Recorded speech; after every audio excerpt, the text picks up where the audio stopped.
మంచి black కాఫీతో day start చేసాం. And ఎందుకో సండే వస్తే టిఫిన్ అవన్నీ ఏమీ వేసుకోబుద్ది కాదు. ఎందుకో 12-12:30 అయ్యేటప్పటికి తినేస్తే రిలాక్స్డ్గా ఉంటుంది అనిపిస్తుంది. అందుకే మోస్ట్లీ టిఫిన్ స్కిప్ చేస్తాం. ఈరోజు స్పెషల్ ఏంటంటే చేపల పులుసు. ఈ చేపల పులుసుల కోసం, ఫ్రైల కోసం స్పెషల్గా మా మమ్మీ కొని తెచ్చింది పెద్ద గిన్నె. అందులోనే ఇవాళ వండుతున్నాం. అండ్ దీనికోసం ఆనియన్స్ మంచిగా క్లీన్ చేసి పెట్టుకున్నాను, టొమాటోస్, చిల్లీస్. ఎంతమందికి చిల్లీతో వచ్చే ఫ్లేవరే బాగా ఎక్కువ ఇష్టం చెప్పండి? నేను ఎందుకో కారం కన్నా ఎక్కువ చిల్లీ ఫ్లేవరే బాగా ఇష్టపడతాను. టొమాటోస్, ఆనియన్ 2 పేస్ట్ చేసి పెట్టుకున్నాను. స్టవ్ వెలిగించి గిన్నె పెట్టాను. గిన్నె చూసారా ఎంత బాగుందో? కొత్త గిన్నె కదా, అలాగే మెరుస్తుంది. మా చెల్లి చూడండి బొట్టు పెట్టమని అడుగుతుంది స్టవ్ మీద పెట్టిన తర్వాత.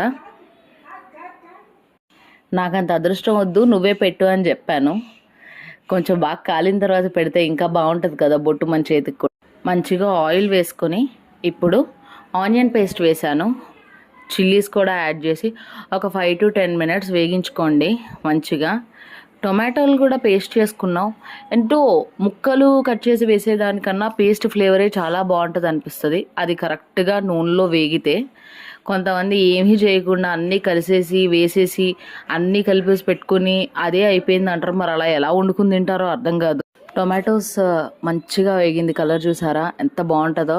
ఆ కలర్లే కలర్ అండి. నాన్ వెజ్ వచ్చేటప్పటికి స్పెషల్ ఇంట్రెస్ట్ వస్తుంది, వండబుద్ధి అవుతుంది, ఎంత బాగా అనిపిస్తుందో.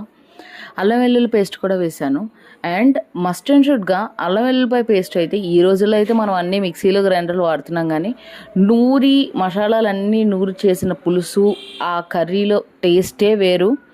ఇంతకుముందు శనికాలు అంటారు, మా సైడ్ అయితే రుబ్బురావులు శనికాలు అంటారు. వాటి మీద నూరు చేసినప్పుడు టేస్టే వేరు. ఇప్పుడు నూరమంటే చేతులు పడిపోతాయి, అది వేరే విషయం. ఇప్పుడు యమ్మీగా ఫిష్ యాడ్ చేసుకుందాం. చూసారా ఎంత ఉందో? హెడ్ ఎంత ఉందో? 5 kgs అంట. నియర్లీ ఒక 25 to 30 pieces వచ్చి ఉంటాయి. అసలు ఇదంతా ఈ తలకాయే సరిపోయినట్టు అనిపిస్తుంది నాకు. అండ్ పసుపు, కారం, ఉప్పు ముందే కలిపి పెట్టుకోవచ్చు, కానీ ఎందుకో కొంచెం హడావిడిలో నేను ఇవాళ పెట్టలేదు కలిపి. అలా అయినా చేసుకోవచ్చు, ఇలా అయినా చేసుకోవచ్చు. కొన్ని వాటర్ వేసి కుక్ చేపించాను కొద్దిసేపు. మంచిగా నానబెట్టిన చింతపండు వేసుకుని అది మంచిగా గుజ్జు తీసి అది వేసి కొద్దిసేపు మరిగించండి. ఈ హెడ్కి స్నానం చేయించడమే సరిపోతుంది నాకు. అది ములగదేమో, సరిగ్గా కుక్ అవ్వదేమో, ఏమవుతుందా అని. అండ్ ఫైనల్లీ ధనియాల పొడి. లాస్ట్ ఇంగ్రీడియంట్ మర్చిపోయారు, కొత్తిమీర వేయండి. మంచిగా కడిగేసి ఒక 10 నిమిషాలు మరిగిస్తే అసలు ఆ ఫ్లేవరే ఫ్లేవరు.